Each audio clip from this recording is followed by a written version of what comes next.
मेरे भाई, अगर तुम्हें ये पता करना है कि तुम्हारे दिमाग में क्या चल रहा है, तुम्हारी जिंदगी में क्या चल रहा है, तो तुम्हें सिर्फ एक चीज पर ध्यान देने की आवश्यकता है, वो है तुम्हारे विचार।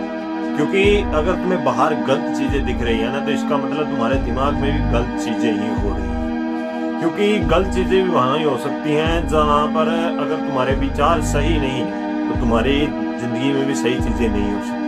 क्योंकि बाहर तुमको वही चीजें रिपीट होंगी, तुम्हें वही चीजें नोटिस होंगी जो तुम्हारे दिमाग के अंदर चल रही है। क्योंकि अगर तुम्हारे दिमाग के अंदर सही चीजें चल रही है, तो बाहर भी तुम्हें सही चीजें ही नोटिस होंगी, बाहर भी तुम्हें सही चीजें ही दिखेंगी। क्योंकि बाहरी वर्ल्ड जो हमारा आउटर वर्ल्ड है, वो हमारे इनर वर्ल्ड का एक फॉर्म है।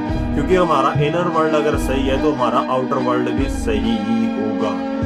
क्योंकि हमारा आउटर वर्ल्ड रिफ्लेक्शन है हमारे इनर वर्ल्ड का। क्योंकि अगर हमारा इनर वर्ल्ड सही है, तो हमारा आउटर वर्ल्ड भी सही ही होगा। अगर चेक करो तो मेरे भाई, अगर तुम्हारा इनर वर्ल्ड में गलत चीजें हैं, तो मेरे भाई तुम्हारे बाहर भी गलत चीजें हैं। अगर तुम्हें ये पता करना है कि तुम्हारी जिंदगी में, तुम्हारे दिमाग में क्या चल रहा है, तो तुम्हें अपना सोशल मीडिया चेक करो कि वहां पर क्या चीजें हैं। वहां पर अगर गलत चीजें हैं, तो तुम्हारे दिमाग में भी गलत चीजें हैं, और तुम्हारी जिंदगी में भी गलत चीजें ही। समझदार